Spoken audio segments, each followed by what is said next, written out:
મોરબીના લાતીપ્લોટ વિસ્તારના લોકો ખરાબ રોડ રસ્તા, ઉભરાતી ગટર અને ગંદકીના કારણે ત્રહેમામ પોકારી ઉઠ્યા છે।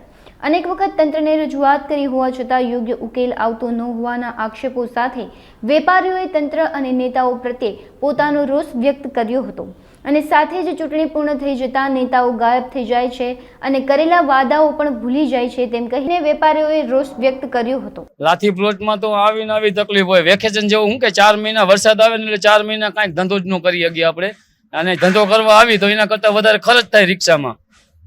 વારંવાર રજૂઆત કરી અને આ જો ચોમાસા જેવો માલ તો 12 માસ અહીંયા રહીએ છે।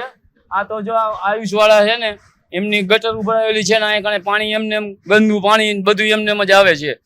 ઘણી વાર રજૂઆત કરી પણ કોઈ આપણું ધ્યાન લેતું નથી તંત્ર। રોડ રસ્તા હાવ તૂટેલા છે, જ્યાં જો અહીંયા ખાડા ને ગટર ઉભરાયેલી ખાડા પડેલા છે અને વારંવાર અમે શું કહે હેરાન જ થવાનું। કમાઈ નહીં એટલા પૈસા તો રિક્ષાના ખર્ચમાં જાય। આ રોડ રસ્તા સારા કરી દઈએ સરકારને કઈ, બસ બીજું અમારી કાંઈ માંગ છે નહીં। અને આ તો રસ્તો તો અહીંયા બંધ કરી નાખ્યો છે પાણીના હિસાબે। હવે અમારે હાલવું ક્યાંથી? 4 શેરી ફરીને તો અહીંયા માલ ભરવા આવવું પડે। એક તો ગામડેથી આવતા હોય અમે બધો, જેટલો ટાઈમ હોય એટલે એમાં આવા જવામાં જ બગડી જાય। અમારા વિસ્તારમાં લાતી પ્લોટમાં આમ જોવા જાવ ને તો ઘણા ટાઈમથી એકને એક સમસ્યા છે, રોડ રસ્તા અને પાણી। અને તમને આમાં ધ્યાનમાં જ આવે છે છેલ્લા 6-7 મહિનાથી પાણી અને ગંદકી આમનામ ભરેલું છે, કોઈ પણ જાતનો નિકાલ કરવામાં આવતો નથી।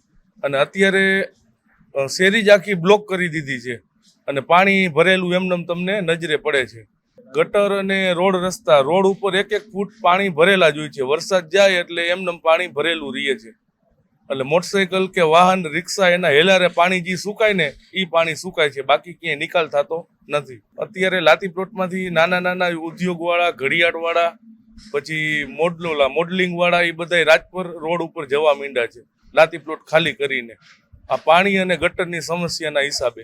અમારે એક જ માંગ છે કે ભૂગર્ભ ગટર થાય અને પાણીનો યોગ્ય નિકાલ થાય। અમારે ચોમાસામાં અહીંયા સાહેબ બધે પાણી ભરાઈ જાય છે કે હાલવાની સગવડ રહેતી નથી। ઘરમાં પાણી સીખે કરી જાય છે, ગટરની કોઈ સુવિધા નથી। નગરપાલિકામાં જાય છે તો કોઈ જવાબ દેતું નથી અને ગટરું કાંઈ કાઢી નથી જતા, કોઈ પણ વસ્તુનો જવાબ નથી દેતા। નથી લાઇટું, ગટરું કે પાણીનો નિકાલ, કોઈ વસ્તુ અમારે ત્યાં નથી।